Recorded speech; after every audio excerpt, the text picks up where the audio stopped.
Última semana. Ontem eu já comecei a ficar com saudade. Eu coloquei lá assim, a gente vai viver a última semana como se fosse a última, tá? Então, intensamente curtindo, porque além da visibilidade, né, da oportunidade que a gente tem de abrir esse canal e falar sobre o que a gente gosta com um número maior de pessoas, eu acho que fica aqui várias sementes plantadas de conhecimento, de informação, de conteúdo que a gente gosta. E em eu tenho visto assim, muitas pessoas que vêm, que voltam em outras conversas, todo mundo se sente muito à vontade aqui dentro, né? Porque a nossa proposta não é que seja uma palestra, uma coisa, tá, Marcela? Assim, já te apresentando aqui para a turma, né? Que você fique à vontade, a gente está aqui para conversar com você, então o pessoal também para perguntar, levanta a mão, aproveita a oportunidade, é uma conversa, né? Então hoje a gente vai receber aqui na Arena Gótico o paisagista Marcelo Vassalo, é uma honra, não só pela sua bagagem, né, mas também pelo que a gente sabe que você acredita, pelo que você está buscando, né, fazer dentro dessa área. Mas antes de passar a palavra para a Ju também poder dar boas-vindas, eu quero aproveitar aqui eu quero agradecer a cada um de vocês que está aqui, né, o pessoal que está acompanhando, mas também os nossos parceiros que viabilizaram esse projeto, ele sair do papel e virar uma arena de verdade. Então, em primeiro lugar, o D&D, que aceitou a ideia e topou, né? A Ju, que falou assim, vamos, eu vou fazer contato, eu vou levar uns feras lá para conversar com a gente e tudo. Os parceiros, né, a Itogras, a Rainbird, Legado das Águas, o Allplant. A gente tem esses parceiros, né, o pessoal da Flora São Francisco, que apoiou não só o nosso ambiente, mas de vários paisagistas, e o pessoal que também nos ajudou a montar esse ambiente aconchegante, porque acaba que as pessoas às vezes querem sentar e querem conversar e reproduzir um pouco do que acontece, né? Então, agradecer a todo mundo, espero que seja uma primeira participação nossa, né, no evento, na mostra do D&D Garden Design, que venham outras, mas para isso, eu acho que para isso acontecer, né, a gente precisa sempre contar com a participação de todo mundo. Então hoje é uma conversa participativa também, tá? Muito obrigado. Tem uma água aqui se você precisar, pode ficar em pé ou sentado, você vai escolher o formato aí. Eu e a Ju estamos aqui só para poder dar um apoio. Se alguém quiser perguntar, pode levantar a mão, a gente leva o microfone. E eu gosto de perguntar bastante, então, assim, se só eu estiver perguntando, vocês levantam a mão aí e me interrompem. Então, também agradecer mesmo, né, sua presença. Eu, quando converso com o Marcelo, a gente conversa um pouco assim, né, eu percebo a responsabilidade dos projetos dele e esta visão responsável para a contribuição, principalmente para as cidades, né, e para o planeta, que eu sinto que é um pouco a alma dos projetos dele, da forma de pensar dele, né. Então, como colega meu, né, também trabalhando com arquitetura, urbanismo, a gente troca umas ideias nesse sentido, e aí eu senti vontade de trazer esse tema, porque, como a gente conversou aquele dia, o paisagista desenha paisagens, não mais do que isso, né, e isso é muita coisa, né, e isso é muito importante e é uma responsabilidade muito grande. Então, aqui passaram na arena outros grandes nomes também, a gente falou de muita coisa séria aqui, você é o nosso último convidado especial, mas a gente falou de muita coisa séria e todas essas conversas levaram para isso, principalmente para a responsabilidade da nossa profissão, né? Então a gente está falando sobre biourbanismo e as boas práticas, né, do desenho da paisagem, para fechar mesmo com chave de ouro essa maratona que a gente viveu aqui, né, e estamos na última semana. Então, eu dei uma olhada na nossa palestra e estou ansiosa, e aí eu quero que vocês saibam que vai ser, assim, muito conteúdo, vocês vão aprender muito, nós vamos aprender muito hoje com o Marcelo. Então, muito, muito bem-vindo. Obrigado por ter aceitado o convite, porque quando a Cris falou, vamos ter um espaço nosso, vamos criar uma arena de talks, de conversa, na mostra, eu já comecei a pensar em algumas pessoas e assim, na cara de pau eu liguei para todo mundo e falei, eu quero você, não deixei ninguém me falar não, né? Então assim, muito obrigada mesmo por ter aceitado. Aí se você também puder falar só um pouquinho de você, não sei se todo mundo te conhece, assim, rapidamente, e porque a gente tem muito assunto aí, né? Acho que eu posso falar durante a apresentação, que tá bom. eu vou contando um pouquinho. Tá bom, então tá bom. Obrigado pela participação, obrigado pelo convite, uma responsabilidade muito grande, né? Mas tem o lado missionário que nem ela comentou, que acho que é o que faz o diferencial da profissão, né? A gente trabalha porque a gente gosta, porque a gente é apaixonado pelo que a gente faz, mas a gente está num momento muito necessário e eu acredito muito que essa profissão ela tem muito a contribuir aí para o desenvolvimento e pela melhoria da qualidade das cidades. Então, gostaria de agradecer o Shopping D&D pela oportunidade, parabenizar as arquitetas e arquitetos que fizeram os espaços, que é um desafio e é muito bacana, né? E principalmente a vocês aí por idealizarem e realizarem esse projeto que é tão importante. Bom,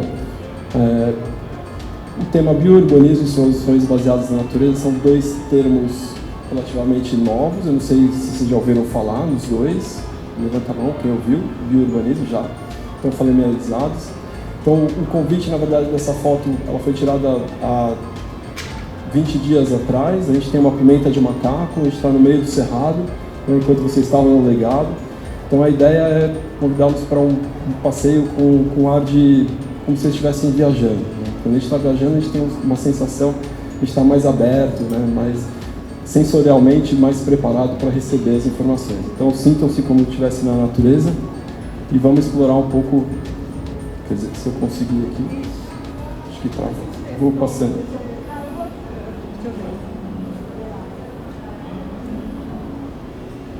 A gente fez uma brincadeira de mímica na viagem do Cerrado, porque teve um momento que a gente pegou uma chuva muito forte lá, daí a gente ficou preso num lugar coberto. Aí a gente falou assim, vamos fazer uma brincadeira de mímica que a gente tem que imitar plantas do cerrado, né? Aí eu tô lembrando dessa, que eu que imitei a pimenta de macaco. Mas descobri, minha mímica foi boa. Como é que foi essa? Ah, deixa pra lá. Quem for na próxima viagem, quem for na próxima viagem vai ver. Tem vídeo? Não me comprometo.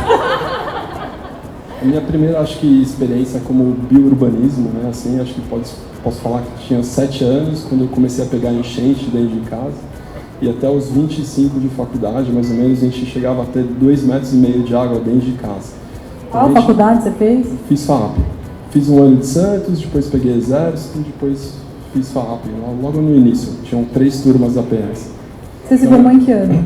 95. Ah, eu estava entrando na FAAP. Novinha.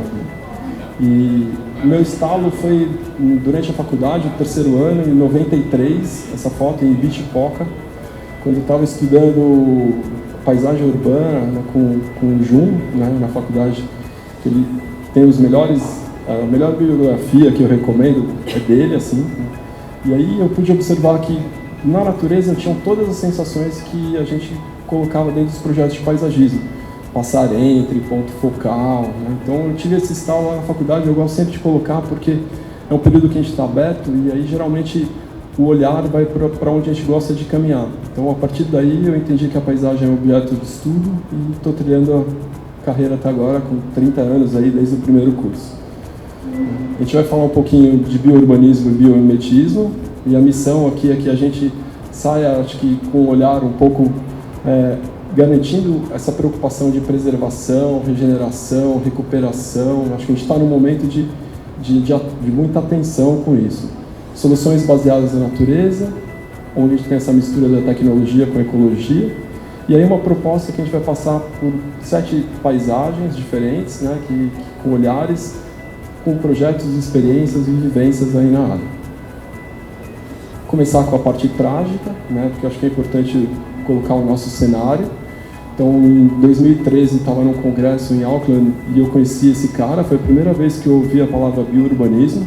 Então, eu estou trazendo revelações da forma como eu aprendi, tá? Vocês podem ter, mas é uma sensação. Mas é mais ou menos esse o resumo da ópera, né? Quando a gente estiver Lá na frente a gente vai ter máximo de pico de extinção, a gente vai depender daquele consumo de energia que a gente tem, mas ele não vai mais existir. Então a gente está num cenário realmente preocupante, né? E a gente sabe que todas as civilizações sucumbiram, né, por não apoiar o meio ambiente, de conduzir o meio ambiente da maneira correta, então é super importante isso. Em paralelo, a gente tem um painelzinho aqui da World Research Institute que conta, né, os nossos desperdícios e aonde a gente pode melhorar. Então, lixos, consumos, porque isso tem muito a ver com o que a gente vive, o que a gente consome no dia a dia.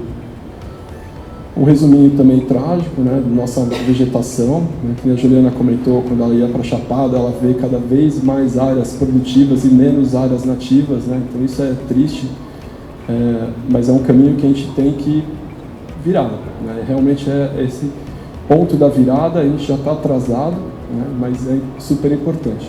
Por isso que eu vou abordar esses dois temas, que eu acredito que eles trazem um olhar, né, uma forma de a gente poder melhorar a qualidade daquilo que a gente faz. Uma vez eu tive um cliente que era filósofo clínico, né, e ele falava, o resumo da ópera, ele falou assim: aonde você quer colocar a luz da sua vida? Que cenário que você quer construir para você? Né, eu falei, pô, peraí, né? Agora que eu estou entendendo o que é filosofia clínica, né? Nunca tinha ouvido falar, né? Mas é mais ou menos onde você quer colocar a luz, né? O que você quer enxergar e o que você quer construir do seu futuro. Então, o biourbanismo, o biomimetismo, ele está cada vez mais presente em soluções que a gente às vezes não enxerga, né? Então, a gente tem o Martim Pescador, né? E imaginar que lá no Japão, quando eles estavam desenhando o trem-bala, eles se inspiraram no desenho do bico do mergulhão deles para atingir a performance do trem. Então, são situações que não só a gente aprende pela característica, mas pela técnica que tem na natureza. A mimosa púdica, por exemplo, a dormideira. Então, hoje tem estudos, né? Não sei se vocês já leram Stefano Mancuso, ele fala A Revolução das Plantas, é um livro muito interessante, e eles começam a estudar e verificar como que ela pode ter memória e aprender a não fechar mais se ela não tem um cérebro. Então isso mostra o quanto que a gente não conhece, né, a vegetação e as plantas, e o quanto é urgente a gente aprender, porque os benefícios são muitos e variados.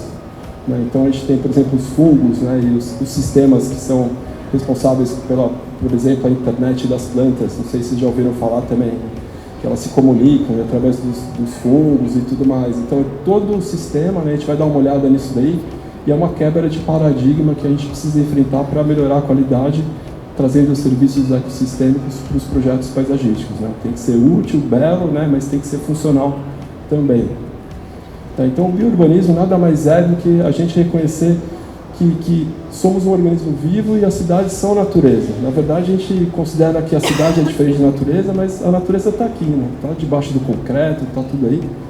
E um parênteses interessante, acho que foi em 2002, eu vi na USP, participei de um seminário lá que eles tinham pego umas linhas guias, um guidelines de Nova York e aplicado em São Paulo. Não sei se vocês participaram disso. Estava. E para mim foi muito marcante porque um dos itens lá era micropartículas no ar. Então eles fizeram um trabalho e mediram na Marginal, na Berrini e foram em direção ao bairro, né, até chegar na parte da praça que tinha as características. Então tinha a parte de medicina junto com de arquitetura. Foi a primeira vez que eu vi os dois laboratórios juntos. E eles mediram pressão arterial, todas as sensações desses espaços. E, em resumo, na Marginal, micropartículas era 100, na Berrini 120, e em direção ao bairro, que todo mundo tinha qualidade, né, tanto nos questionários, mas a parte física também, a leitura era muito melhor, chegou em 60, 40. A Organização Mundial da Saúde recomenda 20 para períodos críticos. Ou seja, a gente está acostumado com um ambiente totalmente hostil, totalmente inapto para a nossa vida, por isso que a gente tem essas mazelas aí que a gente vê. Então, a ideia de organizar e tomar como se fosse um bioma, né, e trazer os serviços ecossistêmicos é basicamente o que o biourbanismo traz como um olhar, né, diferenciado para a arquitetura da paisagem. Esse é o Adrian McGregor, ele tem um site, ele tem um livro de biourbanismo, é bem bacana, quem quiser acompanhar e seguir, né? E a ideia é essa, que a gente está precisando melhorar a qualidade dos ambientes, mas também estar mais preparado e resilientes para as mudanças que estão vindo aí, né? Não só de clima, e a gente sabe que Isso é extremamente necessário, né? Então, as cidades como parte da natureza, como sistemas ecológicos. Esse aqui é o Jardim de Maitré, né? Eu trouxe também porque é recente, né? É um encontro de veredas e é simples assim imaginar que a beleza natural é um cenário perfeito, né? E eu misturei com essa frase que eu acho que é importante para mostrar, né, que não só os sistemas e os processos que tem na natureza a gente tem que aprender, mas como se relacionar com tudo isso e empregar isso dentro dos projetos.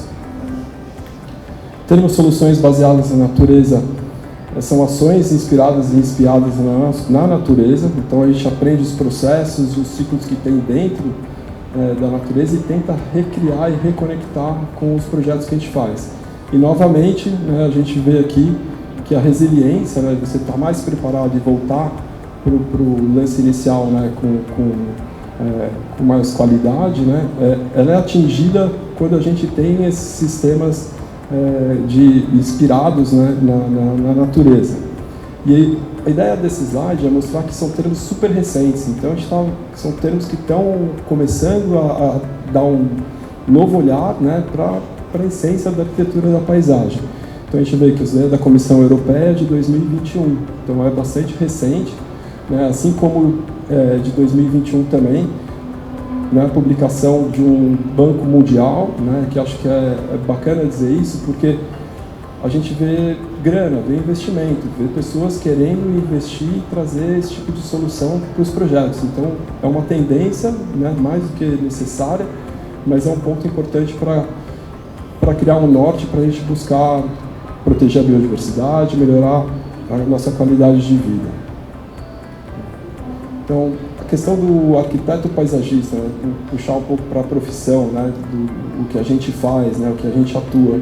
Se a gente for ver ao longo de toda a história, essas soluções baseadas na natureza, esse clima de biourbanismo, isso aí já vem acontecendo, né?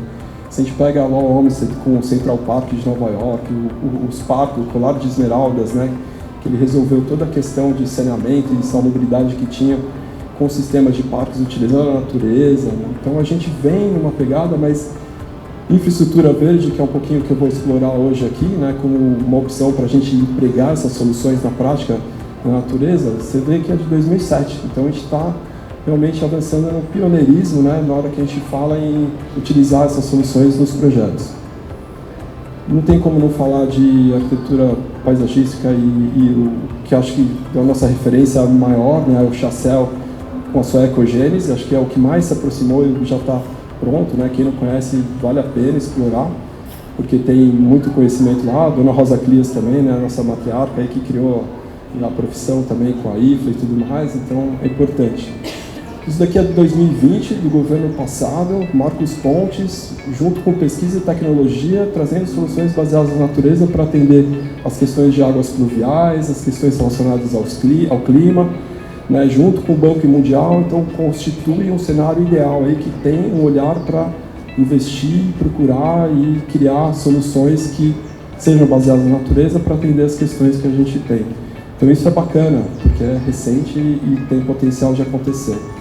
Ao mesmo tempo, né, eu revisitei 2 congressos antigos aqui, um de 2011, onde esse cara aqui, que tem acho que um dos maiores escritórios do mundo, acho que na época que eu conheci, falei com ele, tinha 700 arquitetos paisagistas dentro do escritório dele, e ele trouxe dessa palestra, né, que as soluções baseadas na natureza, isso daqui é a campanha nacional da China, do governo de lá, Bob Esponja, né, porque isso daqui é o que melhor cria um cenário para construir um projeto com eficiência ecológica e com serviços ecossistêmicos, né?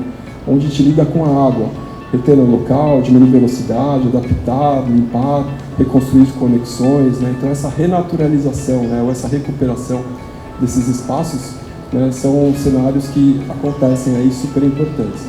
Também tem o Green Building, que eu coloquei como parênteses, porque é um ponto importante porque a gente consegue medir, né? Eu acho que os americanos têm essa performance de estatísticas, números, e através da representação de um lead, por exemplo, que a gente tem que atender critérios, você consegue comprovar a eficiência, né? Você reduz o consumo de água, você reduz o consumo de energia, né? E torna realmente como provar que essa solução na natureza está trazendo resultado, né, para atingir todos os pontos que a gente quer. Um outro arquiteto que também eu vi nesse congresso, que foi a primeira vez que eu escutei, né, o biourbanismo e o biomimetismo, que é a biomimética, foi esse Michael Palmer, um arquiteto britânico. E aqui eu gosto de colocar essa comparação para mostrar a eficiência do sistema natural com o artificial. Por isso que a gente tem que utilizar um sistema desse, porque ele vai ser mais resiliente, ele vai ser com menor desperdício, ele é adaptado à mudança como a natureza, né? Ele é produtor, ele não gera resíduos ou toxinas, né? E a gente tem todo um sistema regenerativo que é melhor do que o artificial, né? Então acho que o quanto mais a gente conseguir utilizar isso, não só nos projetos, mas acho que na vida da gente a gente tem benefícios melhores.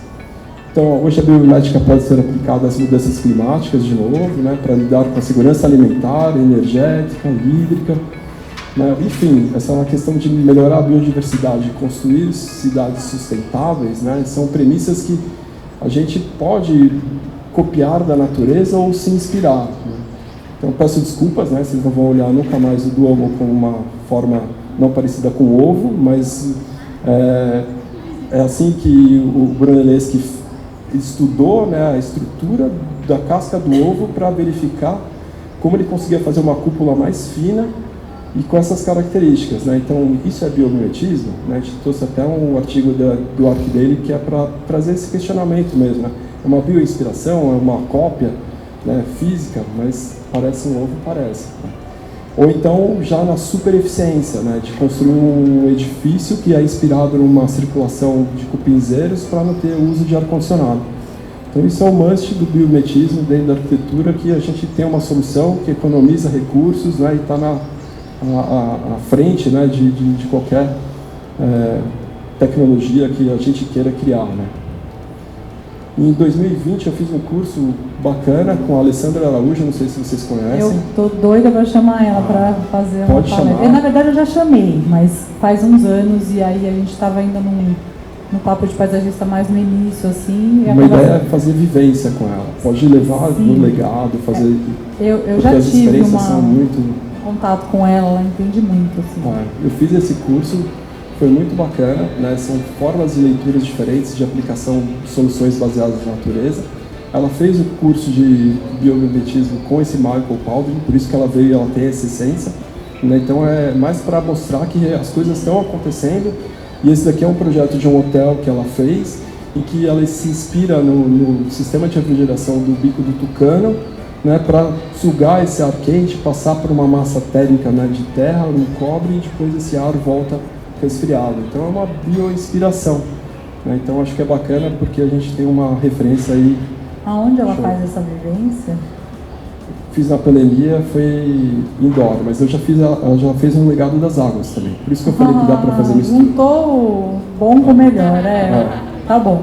Já tem o lugar, a equipe, já tem outro profissional, tá perfeito. Vou falar com ela, a próxima ida.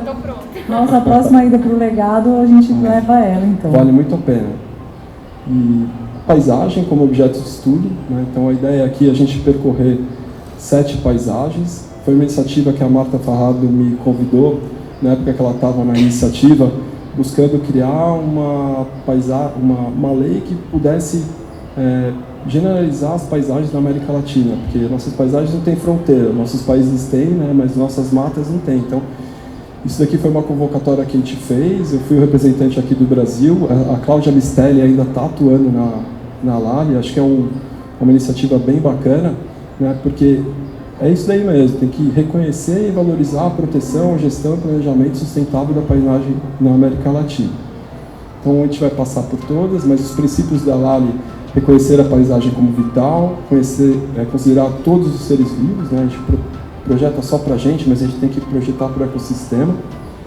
Priorizar a paisagem cotidiana, né, o dia a dia que acontece. Incorporar a biodiversidade em seus serviços ecossistêmicos. Então a gente volta naqueles efeitos, né, das soluções, os produtos das soluções baseadas na natureza. Inspirar as boas práticas no desenho, considerando tudo isso, e promover a corresponsabilidade. Gente, vocês entenderam, né? Tiraram foto desse slide? Vocês entenderam a importância de todos os itens aí? Alguém tirou foto? Se não, você me manda depois. Deixa a apresentação depois. Vamos falar de novo. Reconhecer a paisagem como vital, considerar todos os seres vivos, priorizar a paisagem cotidiana, incorporar a biodiversidade e seus serviços ecossistêmicos, inspirar as boas práticas e promover a corresponsabilidade. Só para a gente captar com calma isso daí. E foi bacana, porque a gente recebeu diversos projetos e tinha gente da Colômbia, da América Latina inteira. A gente selecionou o Eduardo Barra, até que é do Rio de Janeiro, foi um dos vencedores ali que tinha com o projeto. Então essa iniciativa está no site, depois se vocês quiserem me mandem um e-mail também, eu passo o material dela. Então a gente vai passar rapidinho aí nesse passeio sobre essas 7 paisagens, procurando explicitar, né, como que seria a atuação nesses pontos, né? Então, paisagens naturais, né? Um pouco da minha história, comecei em 95 na graduação, né? Participei do primeiro seminário de ecoturismo no Petar, e foi lá que eu tive a oportunidade de criar, por solicitação do Cleiton Ferralino, que era o arquiteto responsável pelo Parque Nora, um centro de pesquisas que funcionaria meio como um centro comunitário para o parque. Então não é só atender as questões de pesquisa, no caso lá de cavernas, espeleologia, que é muito rico o local, mas da Mata Atlântica, que é uma porção contínua gigantesca, de solução dos problemas com os núcleos dos quilombolas que tem ao redor. Então a ideia era o centro de pesquisas, né, criar esse lugar, esse ambiente, para verificar de que forma os moradores do entorno, né, e dos municípios vizinhos, o caso de Poranga, esquecidos no tempo, né, pela falta de riquezas e pela falta de valorização da natureza, pudessem se valer dos valores naturais que tem lá dentro. Então, as comunidades extrair os produtos da vegetação, criar vegetação e levar para ou seja, criar valor, conseguir viver, né, da riqueza natural. Então, foi um ensaio, né, a gente pensou em todo um cronograma e uma bioinspiração, né, uma edificação aí que tem a ver com árvores, com caverna, né, então é um projeto de 95, depois executaram, não esse projeto, né, fizeram outro mais pianinho, esse daqui era muito maluco de faculdade, mas a essência, né, dessa cartilha aí de como, eu tenho até o projeto, se vocês quiserem também, eu compartilho sem nenhum problema. Foi o seu trabalho de graduação da faculdade. O final? É. Então, não, eu preciso falar. Eu fiz uma coisa idêntica em outro parque. O meu trabalho final de conclusão de curso foi um centro comunitário dentro de um não sei se era uma APA, mas não lembro agora, mas era uma área de preservação permanente, eu acho, que ia começar a abrir em Mogi das Cruzes, Mata Atlântica. Era um lugar bem fechado, né? E o meu TCC, não, como que chamava? Eu chamava TFG, na época, que velha, trabalho final de conclusão de curso, foi um centro comunitário também, muito parecido, não arquitetura, mas a ideia era a mesma. Assim. A essência é essa, porque a riqueza está lá, então é isso mesmo. Clientes, né, parques, donos, podem me chamar que a gente está disposto. A gente tem trabalho, viu? Clientes, parques, a gente tem trabalhos prontos. É uma essência. Vou apresentar um projeto que a gente fez na visita guiada do Congresso de 2012, que foi em Cape Town, na África do Sul, para mostrar que essa questão de preservação, ela agrega mais valor do que realmente urbanizar de qualquer forma. Então, a Island vale a pena, ela tem um sistema de drenagem em que fica tanto tempo aqui nessa piscina, nessa outra, passa para outra, e essa água sai limpa para os canais, né? Então é como se fosse um filtro natural, é uma área de wetland, né? Que serve como educação ambiental, várias escolas vão visitar, tem tudo que vocês podem imaginar de biodigestor, de manejo adequado, né? E serve de espaço para migração da Antártica para o continente, então é um local ímpar, né? E que tem soluções que são paisagicamente super viáveis, né? Então, se a gente pega uma estrada, uma rua e cria um sistema de alagado construído que já poliniza aquela água, né, que vem suja do sistema viário, já começa a ser uma solução baseada na natureza. O congresso foi em 2012, né? Em 2010 eles criaram essa área por conta da Copa do Mundo que teve na África do Sul, e eles vieram para o Brasil. Isso aqui eu achei super interessante colocar, porque eles vieram para o Brasil, para Curitiba, para se inspirar no sistema de transporte deles, onde, né, as pessoas acessam em nível com o ônibus, né, para criar a solução de novo desenvolvimento urbano. Então a gente tem uma área que nem 10% da área preservada, que garante qualidade ambiental e agrega valor para esses espaços sem misturar, além de criar um ambiente propício para ter uma vivência totalmente diferenciada, né, e um produto rico, né, em termos de sensações. As paisagens urbanas, né, isso daqui foi quando eu fiz a especialização na FUPAM, que é para pesquisa de meio ambiente, ligado com essa área. Foi a primeira vez que eu escutei falar com o Paulo Pellegrino em infraestrutura verde. Né, acho que por conta até da publicação Paisagem e Ambiente, que a gente vai dar uma olhadinha, né, mas aqui tem um pouquinho do que aquele, não sei se vocês conhecem Ian McHarg, né, que ele tem um livro que é Design with Nature, de 1969, onde ele cria essa leitura através de layers, né. Isso faz com que a gente enxergue, né, o potencial do que tem aquele lugar, né, não só o habitat, mas que tipo de comunidade que está ali. Então é um parque, é um lugar de trabalho, é uma rua, né, então a água, a mobilidade, a energia. E a partir do momento que a gente cria essa separação de layers, fica mais fácil para a gente verificar como conectar uma com a outra e extrair um valor maior. Né? Então foi um ensaio também, né, 2008, também na Praça Roosevelt, mostrando realmente que daria para aplicar todos os conceitos. Né? Então tem até o wetland para o banheiro aqui da igreja. Né? Então os fluxos, né? Então é mais uma ideia, um diagrama de demonstrar realmente que é possível aplicar em todos os cenários essas soluções ou sistemas de infraestrutura verde. Você apresentou no concurso que teve para a Praça Roosevelt? Esse daqui foi para o congresso da IFLA que teve internacional no Rio de Janeiro em 2009. Então, isso daí foram os posters que eu apresentei lá nesse congresso. E aí são desenhos, ilustrações, né, dessa ideia de ter esses sistemas, né, dentro do desenho urbano. Daí, depois do projeto, se vocês quiserem conhecer mais, eu conto, mas a ideia é contar as possibilidades de aplicabilidade, né, e não o projeto em si.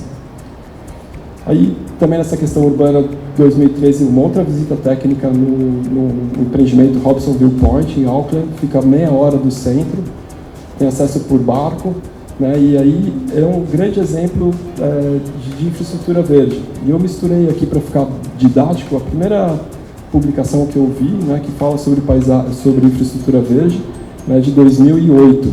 Então, mostrando, né, que realmente a gente está num cenário aí de pioneirismo para quem olhar e atentar. Claro que culturalmente é diferente, né? Auckland tem 40 milhões de ovelhas e 4 milhões de habitantes, né? Tem 10 ovelhas para cada pessoa, é diferente. Mas culturalmente, o primeiro equipamento urbano que eles colocaram foi a escola. Então, as famílias, quando vão mudar para o lugar, querem saber, eu tenho escola com meus filhos? Aí depois o contexto urbano pode ser, mas é legal esse parênteses cultural. Então a gente pode ver que dentro das diversas tipologias, né, de infraestrutura verde, a gente considera um sistema de infraestrutura verde a partir do momento que a gente tem diversas tipologias juntas. Né? Então a gente pode considerar que a gente pode tratar e já captar essa água aqui do telhado, né, com esses canteiros pluviais. A gente pode criar sistemas de jardim de chuva que eles vão reter a água, né, e diminuir, descentralizar o sistema naquele período. A gente pode ter biovaletas, né, que conduzem, infiltram e tratam a água ao mesmo tempo. Né? Então você tem todo um sistema, né, de boas práticas no desenho, no manejo das águas, né, de chuva. O recurso guardado para irrigação nessas bacias de detenção e o outro esperando para aqueles picos que a gente tem visto que são cada vez mais trágicos nas cidades, né? Então a gente está num ambiente aqui preparado para aguentar o tranco aí dessas intempéries, né? Então esse tipo de compartilhamento, né, se reflete, né, no urbanismo deles, né? Tudo compartilhado mesmo. Paisagens rurais. Aqui a ideia é tentar trazer a essência do rural, né, que é saborear a paisagem, né, falar do alimento. Esse foi um projeto que ocorreu em 2017, 2018 ali. Ele tem um sistema que a gente criou, de sistema de alagados construídos, que trata uma água que tem de poço, ela vai para um lago, né, onde tem as plantas aquáticas que fazem o resto do polimento, tem os peixes que nutrem, né, e essa água é bombeada com uma plaquinha de solar lá depois, vem para as hortas e para a estufa. Né, e depois o restante vai para a compostagem. Então isso é a essência do paisagismo, né? Você tem o ciclo fechado dentro do próprio ambiente. Os agrônomos aqui também que super auxiliaram, eles que comandaram, na verdade, a nutrição, tudo, né, prepararam, e a gente conseguiu um resultado bacana. Isso foi implantado, né, e era o padrão que os donos do supermercado queriam implantar para os fornecedores. Eles falaram assim, a gente quer uma alface assim, a gente quer isso, né? E foram os produtos primeiros que eles começaram a lançar. Aí depois veio a pandemia, o projeto parou, mas como essência ele demonstra, né, que a gente tem um olhar aí super importante para trazer e resgatar, né, o alimento aí para os nossos projetos. Nessa área rural ainda de transformação, uma área super boa e como eu vou dizer, ela é fácil, né, de você criar soluções baseadas na natureza, porque você tem sorgo, né, para alimentar o gado, os 2 únicos cedros que tem no terreno, e a ideia foi planejar um loteamento rural. Então todo o desenho foi pensado e elaborado para ter o mínimo de perdas possíveis, então a gente está mais acomodado no terreno, com traçados que tem as circulações de pedestres abaixo de 4%, 5% para não ter corrimão, né, e essências, uma revitalização onde a gente regenera 2 pulmões verdes, né, um central e outro, e esse pulmão verde ali, além de boas-vindas, de dar uma sensação de passar entre, né, já praticamente coloca toda a vegetação que a gente precisaria atender aí dos 20%, né, para loteamento. Mas o que eu queria destacar desse projeto mesmo, não só a arquitetura do Felipe, da M. Felipe, de Franca, um escritório muito legal, ele faz umas casas maravilhosas, eles fazem, e a gente trabalhou juntos aí para definir um centro ecumênico, portaria, o clube, né, tem marina, né, e depois tem as casas dos clientes, né, e aí a gente desenhou um sistema de lagos, né, que tem um sistema de alagados construídos, que a ideia é pegar a água da represa, passar por esse sistema de alagados construídos e tornar essa água para o lago. Além de tornar a água balneável, se caiu uma criança, se tiver alguma coisa por conta desse tratamento não está adequado, essa água vai ser utilizada para irrigação, né, do projeto. Então, só um exemplo, né, para mostrar que quando a gente está começando do zero é mais fácil de implantar do que de uma cidade que já está tudo pronto. Então dá para a gente criar sistemas naturais de drenagem e criar um ambiente que seja mais favorável para a biodiversidade. Então um pouquinho dessa arquitetura que ela desaparece na paisagem, né, então a gente tem que ver, praticamente a gente não vê a arquitetura, então esse daqui é o centro ecumênico, só trouxe foto dele, o resto depois eu mostro, se quiserem, mas que é realmente essa comunhão com a harmonia e com a natureza, vamos chamar dessa forma. Não importa qual a sua religião, mas a natureza, no nosso caso, é a mãe mestra, né, que a gente tem que se harmonizar. Então é um desenho de uma arquitetura que também é bio-escondida, como se fosse uma sensação, uma caverna, e aqui os sistemas de alagados construídos, né. Então, para isso daqui, geralmente é uma área de 1/3 da área total, você tem que reservar o sistema de alagado construído para garantir o sistema, né? A questão das ilhas no lago também para aumentar a biodiversidade. Tem diversos conceitos aí aplicados, né? Além da arborização nativa e tudo mais. Hoje está em construção, né? A matinha ali do início já tomou forma, tomando corpo, né? Os lagos estão em implantação e as casas acontecendo. Paisagens sociais. A ideia aqui é verificar de que forma a gente consegue criar um ambiente que proporcione criar laços com o lugar. Porque é um projeto que foi desenvolvido na época até super atual, né? Porque na época também de refugiados, né? Da Síria, que era outro tempo, né? Mas agora a gente tem mais ainda aí para acontecer. Com o Davito de arquitetura, que eu conheci também na questão do Green Building Council, um arquiteto preocupado com a performance da edificação, né? Então ele foi contratado para fazer 32 casas, mais um centro comunitário, e a ideia é que esse ambiente abrigasse aí durante 6 meses de permanência os imigrantes, eles receberiam tratamento, né, nesse centro comunitário para questão legais, né, documentos e tudo mais, e depois eles seriam implantados, entre aspas, né, na sociedade, né, através dessa ONG que criou e idealizou o projeto. A gente mandou esse projeto para o congresso também que teve em Singapura, né? O tema era biofilia, né? Cidades biofílicas, inteligentes, na busca de um futuro resiliente.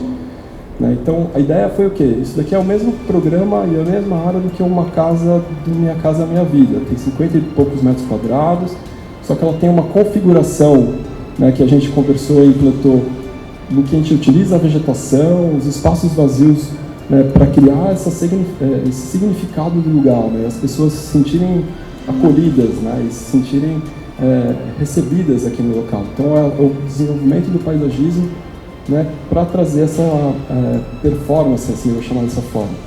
Então tem o centro comunitário, né, as vilas das casas implantadas de forma que crie essa conexão e esses ambientes para brincar, para consumir, né, para reter a água. Então é uma paisagem eficiente, né? Então a gente tem essa prioridade no desenho com a natureza, né? Então a gente utiliza na faixa oeste, por exemplo, o maciço de árvores mais altas e fortes e densas para bloquear o sol, né? A gente traz a vegetação para consumo, a gente traz a vegetação efêmera, né? Então uma arborização simbólica que crie a arte, né, e conecte de uma forma diferente.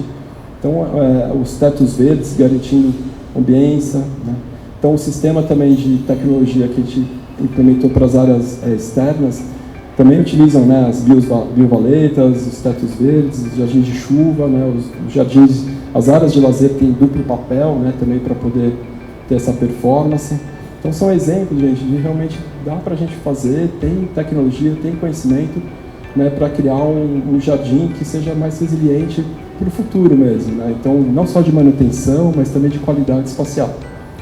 Então essa foi a idealização do projeto, né? O arquiteto muito feliz, né? A arquitetura parece aqueles lanterninhos dos balãozinhos que são lançados, né? Assim, então acho que tem um desenho bem legal e fica como uma sugestão aí para inspirar, né, para os projetos. Paisagens de infraestrutura, né? Então a gente está olhando, né? Porque paisagem a gente aprende que é tudo aquilo que a vista alcança, né? E a gente está vendo em 7 pontos justamente para a gente tentar olhar o que ela possibilita. Eu trouxe o projeto Viva a Cidade, que eu tive a oportunidade de participar em 2017, e o Ian me convidou aí para um trabalho com a WRI, que é um stand, né, que tem como objetivo colocar o cidadão como prioridade no planejamento e desenho urbano, demonstrar que podemos tornar nossas cidades mais humanas e equitativas, além de criar um ecossistema urbano conectado com a natureza.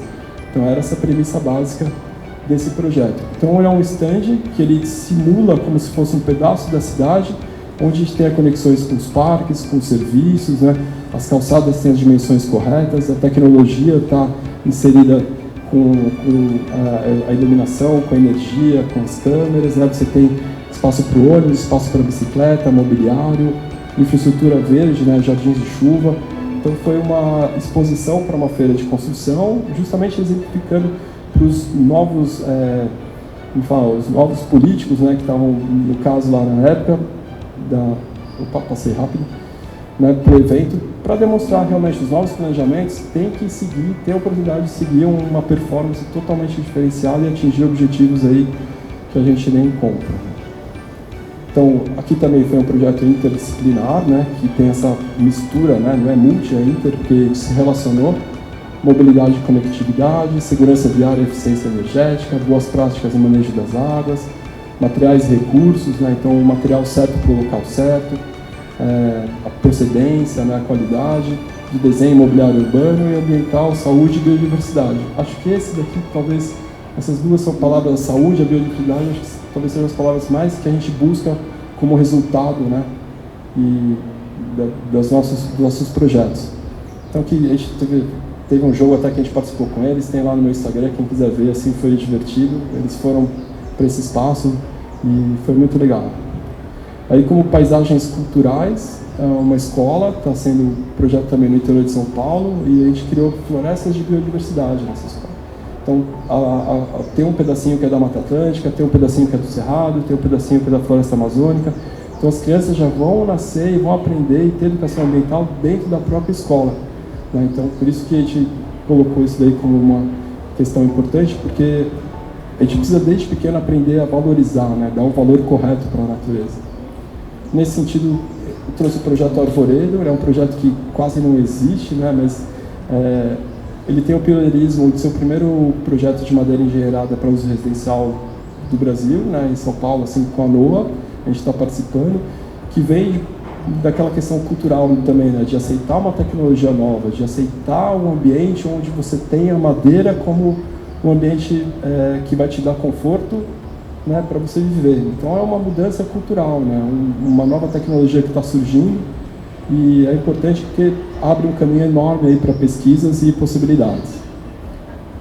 São 6 casas só, né, que tem esse desenho bem diferenciado. E o mais importante, acho que, do projeto realmente é a característica, a qualidade ambiental que esse tipo de solução proporciona. E o último, né, que a gente está tratando aqui seriam as paisagens artísticas efêmeras, são as paisagens que a gente cria, né, a gente como arte, né, então como objeto de estudo aí, a gente procura exercer a nossa profissão. Então eu não consegui fazer o centro de pesquisa, mas é um centro de pesquisa em tecnologia, né, que está acontecendo em Jundiaí, que também tem essa madeira engenheirada, que também tem o uso da natureza de uma forma que cria, né, essa biodiversidade, é um terreno vazio hoje, então é praticamente regenerar, né, o espaço e possibilitar ambientes onde você possa ter o convívio, o descanso, né, e as edificações aí envolvidas com maior e melhor qualidade ambiental. São exemplos aí de projetos, né, só para contextualizar. Bom, foram 7 olhares, eu passei rápido, foi uma vivência rápida aí nessa trilha, mas a natureza dá para perceber que ela está como foco principal em todos os pontos, né? Seja para inspirar os projetos, seja para determinar a qualidade daquele projeto, seja para utilizar como ferramenta, né? Mas tem muito a ver com a economia verde, ecologia e sustentabilidade, né? Acho que daqui para frente, quanto mais a gente conseguir caminhar nesse sentido, melhor vai ser para todos nós. Mas daqui a Cachoeira também vai visitar, foi aberta há 9 meses aí a visitação lá na Chapada, para mostrar o quanto de novidades e coisas a serem descobertas a gente ainda tem pela frente, né? Então, se a gente pegar Finobac, né, que a gente aprende aquela proporção áurea, né, que é as somatórias do número com seu anterior, né, a gente vê certinho o desenho, né, da natureza, que é a proporção. E era um pedaço de pedra que estava abaixo, já foi fundo de mar lá, se não me engano, 3 vezes, né, a parte da Chapada, e aí, na hora que teve o movimento, isso subiu e tornou esse cenário. Então, um surucuá de barriga vermelha, então a mensagem é que vale a pena olhar a natureza e se surpreender com ela, e não importa por onde você olha, de onde você olha, você sempre vai se surpreender mais. Obrigado, gente.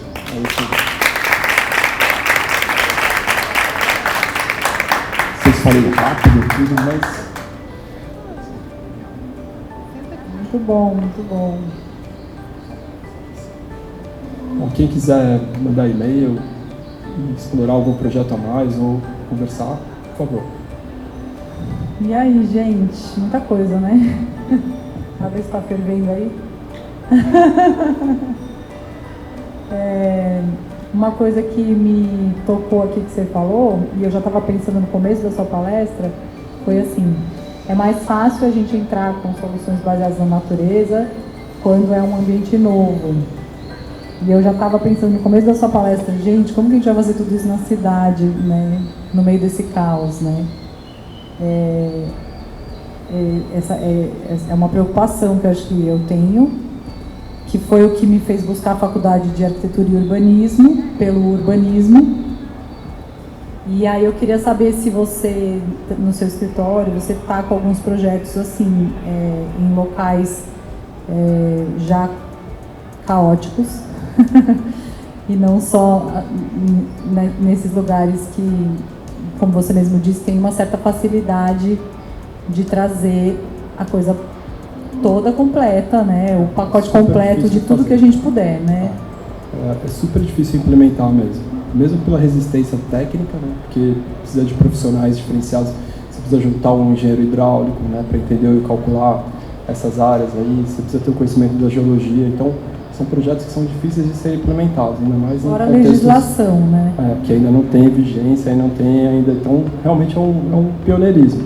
Então na área nova é mais fácil, né? E nas áreas construídas a gente tem poucos projetos nesse sentido, e os que tem ainda tem essa relutância de utilizar a água dentro do sistema do paisagismo. Infelizmente é assim, né? Mas é um desafio. Então por isso que eu nunca paro de ficar tentando explicar, contar, né, prospectar para esse lado, porque eu acredito que ele é a solução, sim. E daria para fazer, se a gente pega São Paulo agora, que eles estão canalizando toda a margem com gabião. Você pega, ao invés do córrego chegar no rio, cria um sistema de alagado construído e despeja essa água no rio, pronto, você já tem uma solução baseada na natureza, já melhorou a qualidade da água, já criou o ambiente para a biodiversidade e já melhorou toda a qualidade do ambiente. Então, tem muito aonde fazer e como fazer, né? Pega a Havaiandaba, por exemplo, que tem aquela rua que eles subiram, né, aqui em São Paulo, não sei se vocês conhecem, no centro, e no mesmo nível da calçada. Então é uma oportunidade enorme de construir isso, porque você cria o espaço que seriam dos parklets, né, que hoje em dia você pode ocupar a rua, para criar jardins de chuva, por exemplo. Então, daria para enfrentar, né? Vários exercícios a gente fez lá no curso de especialização também que eram nesse sentido. Então, dá para fazer, é só ter alguém que tem vontade e olhar determinado para isso. Por isso que eu trouxe o documento que foi feito no ano passado, do Marcos Pontes, né, que aponta para esse direcionamento, porque legalmente a gente tem um norte, a gente tem um incentivo, a gente tem banco financiando essas ideias, então a gente tem como correr atrás de fazer acontecer. Porque a cidade tem urgência. Muito, né? muito. Todas. As biovaletas que aconteceram ali perto do Anhangabaú, né, os jardins de chuva ali que estão solucionaram o problema ali, né, de enchente. É um trecho pequeno, não sei se vocês viram, né, tem perto do final da 23 ali. Final da 23, onde 23 tinha também. aquele prédio antigo da, não sei se era Eletropaulo, um prédiozinho ali pequenininho, antigo, embaixo do viaduto alagava sempre, assim. E ali tem um protótipo, sei lá, ou se foi já quem viabilizou jardim foi de o chuva, André né? Graziano, ele estava isso. na BAP na época do tempo também, ele era, acho que, não sei o que ele era exatamente lá dentro da associação, e ele estava na subprefeitura também, por isso que ele conseguiu viabilizar esses jardins de chuva. Eles estão lá ainda? Estão lá ainda, mas eles são, como dizer, são exemplos, né? Eles não garantem a eficiência, acho que tem outro sistema como piscinão, como reservatórios maiores, né, que precisam ser encarados ainda, mas eles funcionam como exemplo que realmente dá para descentralizar e diminuir um pouco a quantidade. Eles não resolvem todo o problema, mas já agrega muito valor. E eu trouxe esse exemplo para dizer que assim, é uma sementinha, porque está num lugar de muita visibilidade da cidade, né? É muita gente passando ali, né? E muita gente que passava e via a calçada, a rua alagada, e agora não vê mais, assim. Outro exemplo fantástico que, não sei se vocês conhecem, o Cristiano Budecras, ele é agrônomo. A gente falou dele já aqui. Várias vezes. Porque, né? O Benê abriu a nossa arena contando do Cidade de Matarazzo. E eles que estão lá ajudando. E o Budecas ajudou na implantação toda, né? Gente, o Marcelo, você não falou, né? O Marcelo trabalhei 18 anos no Benê. 18 anos no escritório do Benê. Foi uma escola, uma oportunidade de fazer projetos aí pelo Brasil inteiro, de diversas categorias de uso, né? Então, foi muito rico. Então, o meu escritório segue mais ou menos na mesma linha. Mas voltando para o Cristiano, o que ele fez, ele tem, por exemplo, uma RT recolhida de 84, onde ele escreveu soluções baseadas na natureza, que é o Parque Ecológico Tietê, que é um exemplo nítido disso. Então, a via ia inundar, tem aquele parque que funciona como filtro natural, os jardins, os capins, né, que filtram para a lagoa, e ele está lá. Então, são personagens, né, míticos assim, dentro do nosso paisagismo que já estão à frente, né, dessa vanguarda aí, exemplificando que realmente é possível, é um caminho, acho que meio sem volta, né? Uma pergunta, Marcelo. A gente está passando aqui com profissionais de perfis, né, de atuação diferente, e você enxerga que isso tudo a gente consegue levar do macro para o micropaisagismo, para os pequenos? Sim, a gente consegue.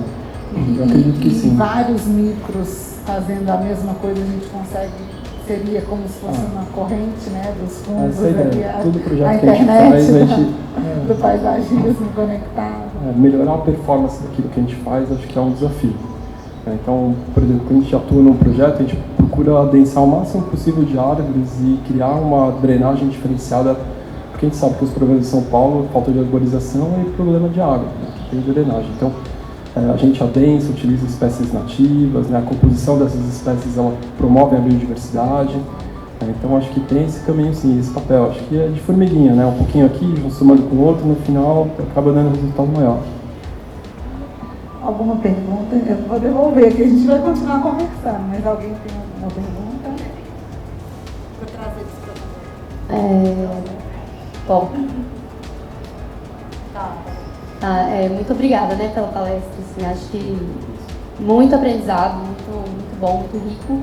Dá vontade de ficar escutando, assim, né, por um curso, né, Ju? nem só uma palestra. Eu cheguei a montar um curso de infraestrutura verde, que é mais ou menos ensino daí para o IAB de Santa Catarina. Mandei, mas nunca acabou acontecendo. Então, se um dia se quiser, a gente faz. Podemos acontecer. Claro, por favor. Eu tive contato um pouco com esse tema, com esses estudos há uns anos atrás. E recentemente a gente está tendo algumas oportunidades de talvez implementar algumas coisas, né? Porque até então eu achava que isso estava muito distante do Brasil, né? E foi muito legal ver você trazendo esse tanto de projeto acontecendo aí no território. Eu acho que a minha é uma pergunta mesmo, porque você já falou que existem bancos que estão, né, dando incentivo para os novos empreendedores aí fazer esses novos tipos de loteamentos, né, seja qual for. E assim, como a gente atingir isso a nível Brasil mesmo, não só São Paulo, a gente sabe que no final das contas, para o empreendedor o que vale é o retorno financeiro, né? A valorização ali dos lotes, enfim. Claro que ele tem uma visão muito bonita também do meio ambiente e tudo mais, mas a gente sabe que o principal é o retorno. Então assim, como a gente difundir isso, né? Eu acho que é o mais importante.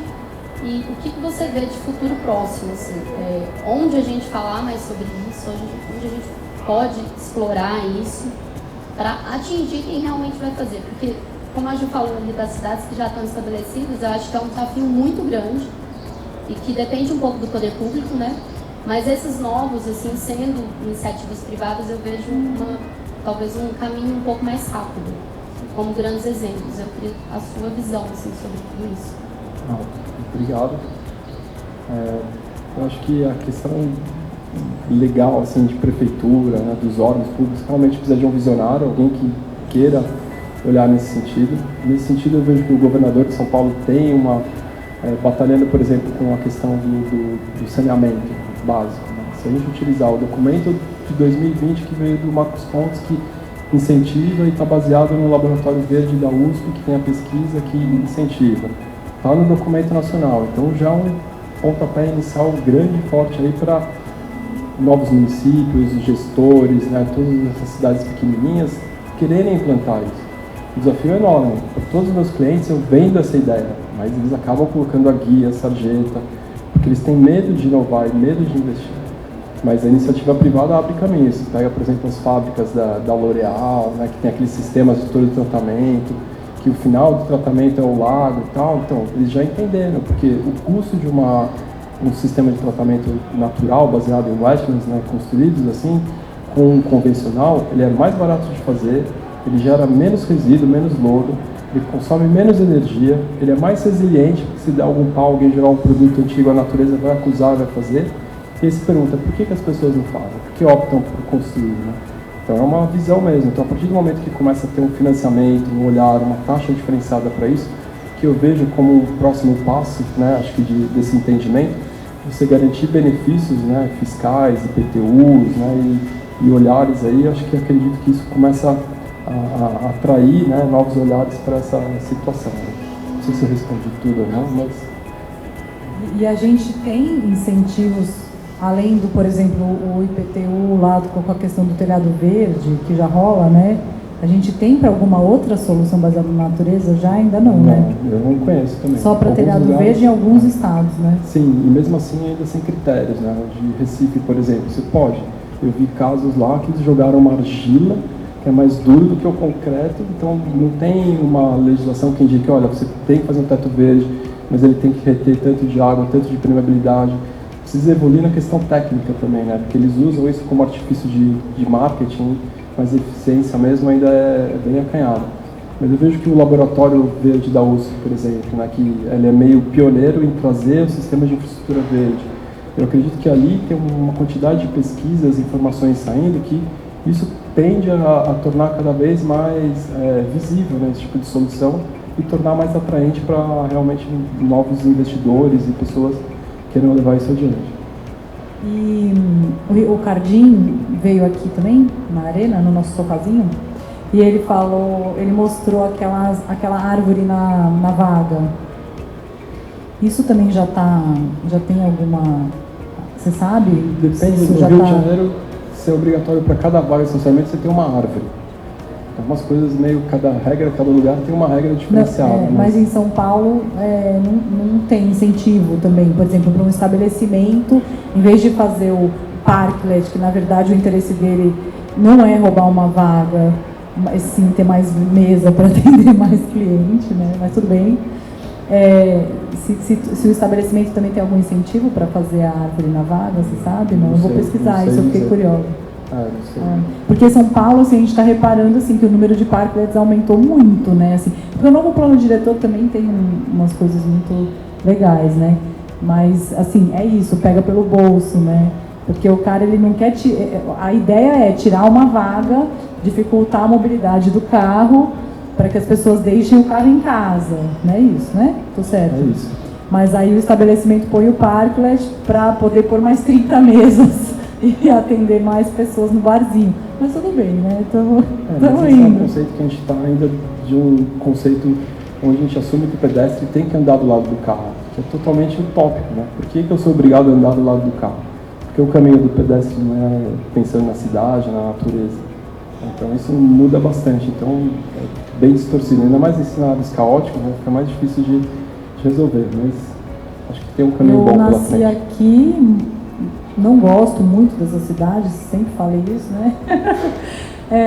Morei aqui a vida toda e eu fui fazer faculdade de arquitetura e urbanismo porque quando eu era criança eu falava que eu queria melhorar essa cidade ruim que eu morava, né? Então, assim, o meu olhar de criança foi esse, assim, qual é a profissão que faz alguma coisa para melhorar esse caos? E aí eu fui fazer urbanismo com arquitetura, foi isso, né? E aí, mas eu ia falar isso porque, enfim, não desisto, não desisto. Eu sinto que o nosso trabalho, meu trabalho hoje com o Papo de Paisagista é um pouco isso, porque por mais que eu não faça projetos urbanísticos, a gente está levando consciência para muitos projetistas espalhados pelo Brasil todo. Então, teve uma vez que a gente teve um insight e eu falei para a Cris, como arquiteta urbanista sozinha, eu acho que eu vou fazer alguma coisa, mas não é o suficiente. Então, a gente precisa se unir, criar uma rede para espalhar a mensagem. E, né, foi um pouco isso que é onde a gente se encaixou no nosso propósito como Papo de Paisagista. Porque aí a gente entendeu que, levando consciência e conhecimento para tantos profissionais espalhados pelo Brasil todo, a gente faz muito mais do que eu lá sozinha no meu escritório projetando, né? Verdade. Então, parabéns isso, pela iniciativa. Você trouxe em vários momentos ali fotos e situações onde a observação da natureza, a observação mesmo, assim, profunda, né? Aquela de entender o cupizeiro, o bico do tucano e tudo. Isso é importante, né? E trazendo soluções. Tem algum caminho que você sugere, Marcela, assim, como que você faz, né? Como você tem buscado beber da fonte da natureza, né? A gente tem ido muito para campo, mas eu vejo que ainda é um olhar menor do que esse. Eu acho que ainda é um olhar de descoberta de espécies. Por mais incrível que seja a experiência, né? A gente volta muito tocada, muito conectado com a natureza, mas essa observação de funcionamento, a gente ainda precisa, acho que a gente tem potencial aí para explorar muito, né? Conta pra gente, como é que você faz isso? Acho que tem que falar para a Alessandra Araújo, pedir para a gente poder ter essa abordagem. Não, mas brincadeira. A gente acabou de fazer a trilha lá na Chapada, né? E aí a gente teve contato, a oportunidade de ter guias. Então essa mistura da equipe, né? Que ele tem esse conhecimento. Então ele falava tudo, da formiga, da embaúba, que serve de ninho para formiga, que na hora que o tucano pousa, as formigas saem e voltam a cá o tucano para evitar que coma. Então, essas soluções baseadas na natureza estão aí. Como a gente fica atento, eu assisto o National Geographic, assisto esses programas que são relacionados à natureza e tenho a oportunidade de ir para o meio da natureza para desestressar e aprender com essas pessoas, né? Então, acho que é um caminho de observação mesmo. Acho que o fato de se predispor para ir na natureza e estar lá já é um ponto ótimo. Se sentir parte dela é um segundo passo melhor ainda. Agora, entender os benefícios e os processos que elas podem gerar, aí é um processo evolutivo, né? Quase uma meditação que você tem que fazer para ir aprendendo a observar isso, né? Mas acho que é vontade e também na hora de sentido. criar, né? Na hora de criar, de trabalhar ali naquele projeto, poder trazer essas memórias, né? Esses aprendizados, os insights para o dia a dia, né? Mas isso sempre, tudo bioma novo que a gente vai fazer um projeto na Caatinga agora, por exemplo, a gente está fazendo lá. É uma vegetação diferente, nunca tinha feito um projeto que tem, tudo bem, Fortaleza já, né? Mas mais ermo assim. Então de que forma que as plantas têm a característica. Já tinha ido viajar para conhecer os lugares, o projeto ainda não foi para estudar especificamente o projeto, mas palpirando, né, e pesquisando bastante, a gente entende, por exemplo, por que aquelas plantas têm aquela característica. Para se proteger da areia que vem com o vento, por exemplo, que é um vento que traz areia e tal, então não pode ser nada muito molinho. Então com isso você começa a observar que tipo de vegetação você vai utilizar, mas também que tipo de solução para melhorar a qualidade daquele ambiente você vai ter, né? Então aí você observando a natureza, você tem diversas possibilidades de extrair, né? Então não só a forma, o desenho, a fauna, acho que é super importante, entra sempre na pesquisa de criação, né? Essa leitura do bioma que a gente está inserindo. É o que a gente gosta. Por isso a gente tem que viajar muito, hein? É isso aí, essa é a missão, essa é a mensagem. A gente começou brincando de ver biomas, indo para o legado das águas para ver Mata Atlântica, daí repetimos a dose no ano seguinte. Vamos no ano que vem. Agora a gente vai para... Agora vamos levar a Alessandra Araújo.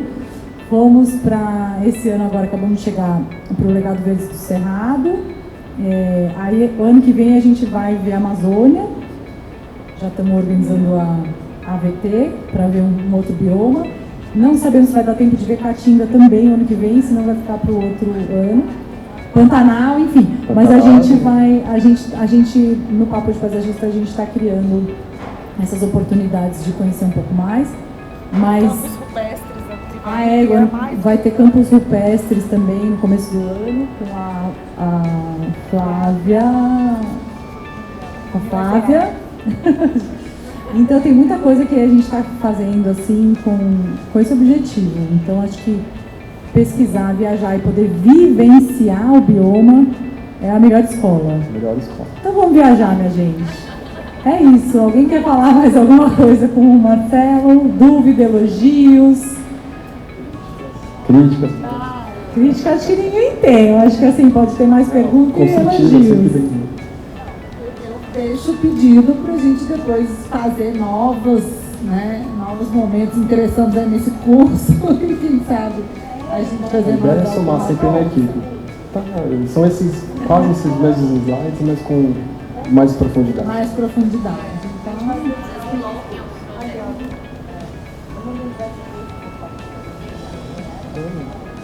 chama as pessoas junto, de repente, para... mais uma sugestão do que uma pergunta. Trazer essa sua palestra para o canal. Eu acho que seria uma coisa que é pouco vista ainda na internet. Assim, a gente tem muita referência de muitas coisas, mas acaba que é muita informação e informações soltas. É mais ou menos isso. Legal. Como você chama? Obrigado, Luiz. Porque ele é um estudioso do tema, né, o Marcelo? Então ele estudou e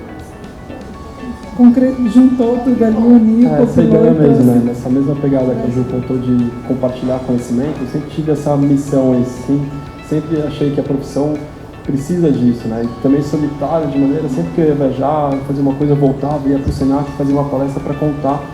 Tá acontecendo isso, tá rolando tal coisa, a galera tá fazendo, é nesse sentido que a gente tem que caminhar, né? Então acho que essa condensação... Eu acho essa parte do meio acadêmico, né, Marcelo? O acadêmico, ele tem, como o paisagismo, ele é uma profissão multidisciplinar, você está na arquitetura, a Cissa, por exemplo, ela pode contar depois da experiência dela, inclusive fora, onde ela aprendeu, mas com o olhar da agronomia. Então, o paisagismo tem muito disso e a área acadêmica está produzindo muito conhecimento. E eu sinto que, às vezes, como a formação de muitos profissionais ela tem gente que começa, né, às vezes num técnico e vai complementando, e tem, mesmo que seja os da arquitetura, às vezes precisam buscar em outra fonte.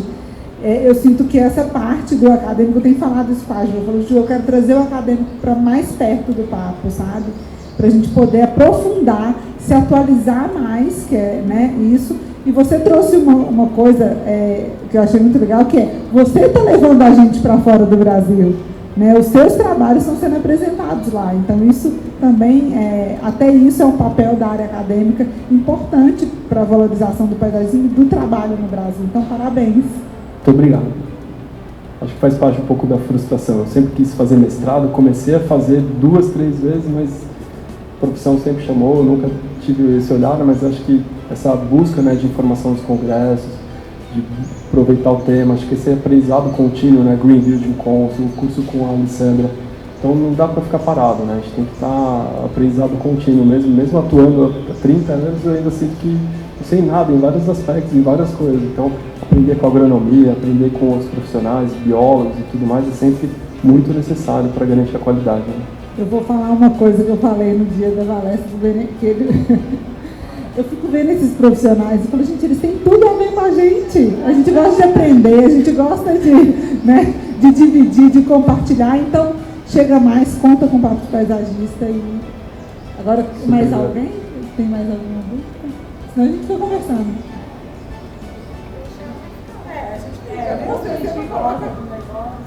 Eu tenho uma dúvida, Marcelo. Como que esses projetos chegam até você? Já sabe, putz, fala com o Marcelo, que ele é do biourbanismo, ou chega um projeto que você dá o tom, ó, dá para ser com essa cara de biourbanismo e o cliente nem imaginava que isso dá para fazer, se transforma? Nunca veio nenhum cliente perguntando sobre biourbanismo ou falando. Eu sempre falo para os clientes como, olha, é uma tendência, vamos lá, tem esse olhar diferenciado nesse sentido.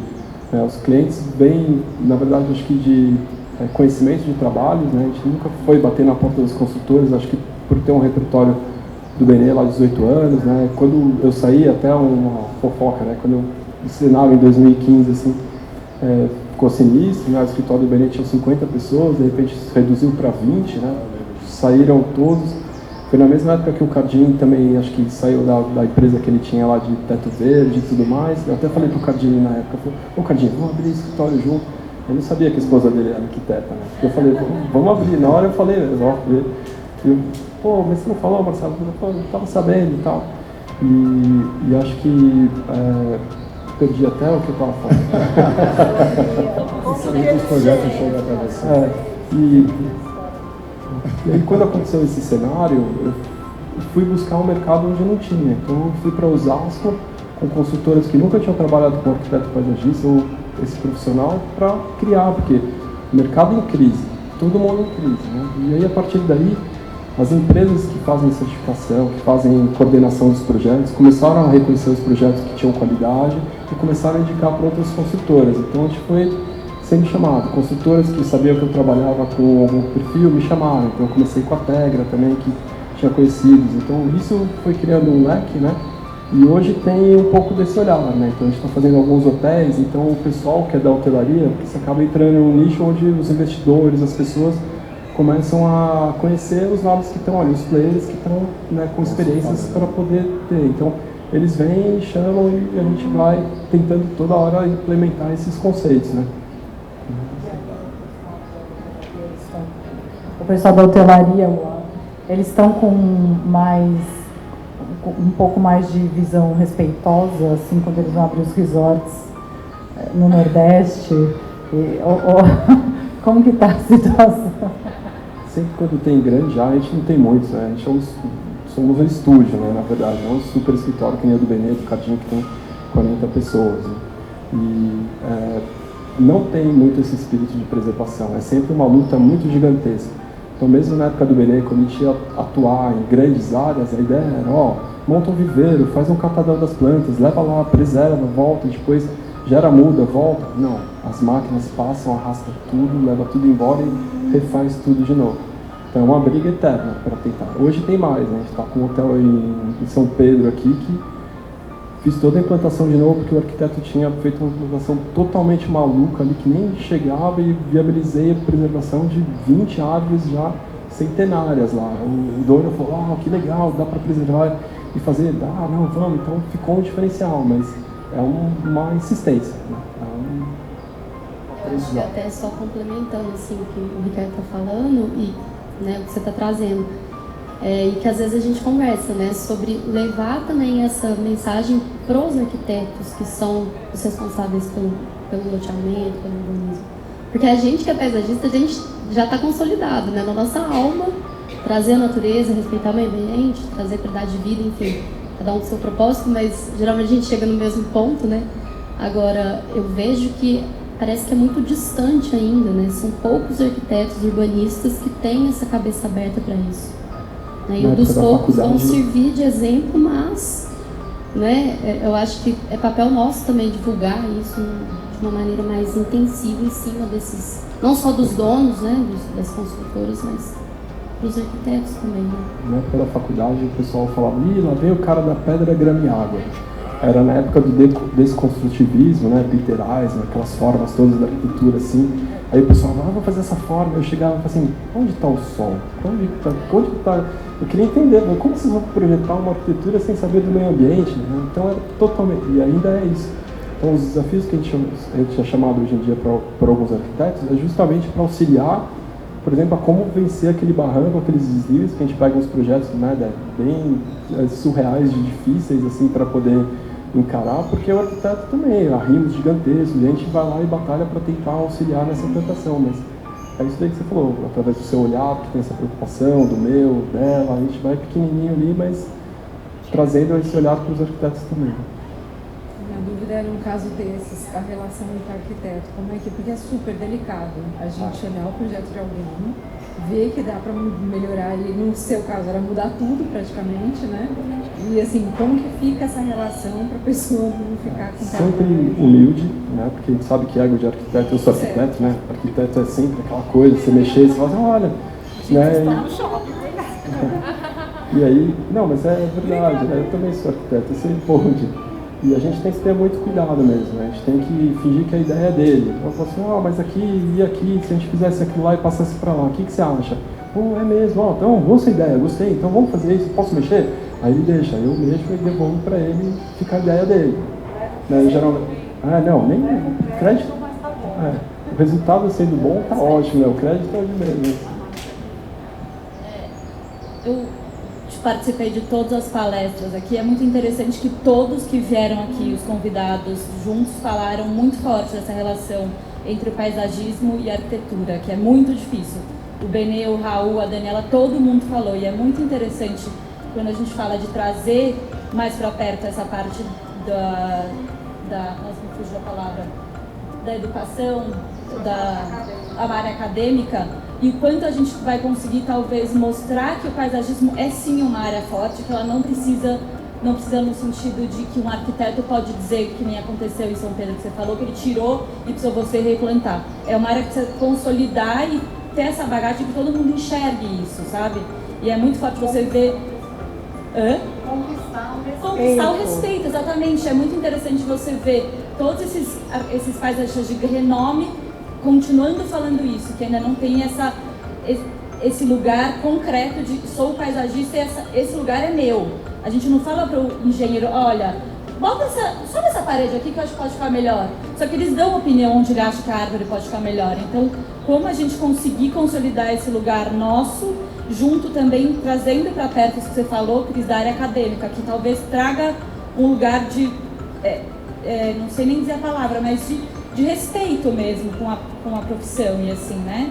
E aí, óbvio que vai entrar em outros lugares de não ter uma faculdade do paisagismo, de não ter esse respeito, você vai precisar cada vez mais e trazendo junto também esse paralelo que tem esse documento que você falou do Marcos Pontes, de 2007 a 2020, 2020 super recente, assim, de uma discussão que é super pertinente praticamente agora, assim, 3 anos para cá. Mas tem os documentos que estão embasados lá, são do Lab Verde, que é da área acadêmica.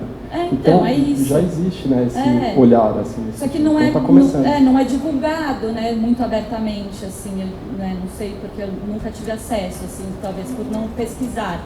Mas o quanto a gente conseguir divulgar cada vez mais isso para as pessoas conseguirem enxergar isso, né? É só um comentário, assim. Sim, eu acho perfeito. Eu acho que a gente importa coisas antigas, né? Então, tá todo mundo renaturalizando. Na China, que nem eu mostrei, os projetos da faculdade têm produção de arroz dentro da faculdade. Todos esses exemplos ecossistêmicos fazem parte da vida, do dia a dia deles já. Eles já estão tirando o concreto e colocando o rio de volta em contato com a cidade. A gente que está importando os modelos antigos aí, né? Foi um projeto de 2 anos. E a natureza assim, pega o rio Tietê aqui, a 60 km depois que ele passa de São Paulo, ele está limpo. Quem que limpou? A natureza. Então é só deixar a natureza fazer o trabalho, não atrapalhar, que já está de bom tamanho. Eu não sei se eu ia falar isso, mas resolvi falar, né? Porque tem a ver com a parte acadêmica. Eu, na minha pequenez, né, do pouco que eu sei, que eu estudei isso um pouco, tive contato lá fora, falando da área acadêmica, mês que vem eu fui convidada para fazer uma palestra mais ou menos, né, com esse mesmo olhar, assim. Então tá tendo, sim, a gente tenta, né, fazer, porque assim, eu vou falar para pesquisadores lá que pesquisam a produção de plantas ornamentais, pessoal da arborização, aí tem pessoal que é produção de flores, de corte, então assim, é uma visão bem ainda fechada, né, que não tem esse contato com a prática, com o mercado. E como eu estou ali pulando de um lado para o outro, eu acho que ter feito mestrado, eu acabei fazendo mestrado, doutorado nessa área, então eu fui tendo contatos, assim, eu acho que é muito bom fazer essas pontes, então também contem comigo, assim, sempre que eu posso, eu trago o pessoal da pesquisa, eu falo muito, porque eu via que na minha época, assim, era uma coisa tão distante que a gente não dava notícia do que acontecia, né, assim, em outras cidades, em outros estados. Você precisa sair do Brasil para você valorizar o que a gente tem aqui, né, então... Para quem vai ser a palestra que você vai dar? É a Sociedade Brasileira de Horticultura, em Bento Gonçalves. Legal. Aí fica o convite também, né? É meio acadêmico, assim, bastante, mas vai ter uma brecha lá que a gente vai falar um pouco sobre paisagismo. Semestre, doutora, né? Ah, sem nada. Eu quero fazer um curso com você, imagina. A gente está muito mais na teoria. Agora que estamos tentando colocar na prática em alguns pequenos espaços, assim. Essa parte dessa integração acadêmica, eu acho que é um caminho importante e com um olhar multidisciplinar, não tem jeito, porque a gente está numa profissão, né, e no grupo a gente conversa com profissionais de vários tipos de atuação e bagagem acadêmica, então assim, mas eu tenho certeza que a partir do momento que a gente começar a trazer esses estudos, eles vão interessar. Eu tenho certeza, não, assim, muito difícil as pessoas falarem, não, isso aqui é muito, eu não preciso saber disso. Eu não acho que paisagismo, quem está estudando paisagismo, que está envolvido com essa profissão, abraçando esses desafios, vai ter uma postura desse tipo, né? Então fica aí o convite para todo mundo, para a gente juntos fomentar essa troca, abrir esse canal, né, Ju? Trazer um pouco mais e abrir a cabeça. Abrir a cabeça, a ideia é essa. Fica o convite para a gente evoluir com esse seu curso aí. A gente começa com o papo de paisagista com os assinantes, depois abre, enfim, mas bolar uma coisa online inicialmente, com alguma coisa em campo, fazer umas visitas, né? Chama os profissionais, a gente fazer um curso sobre isso que tenha teoria no online e a gente vai pra rua também, pra campo. Vamos? Jura?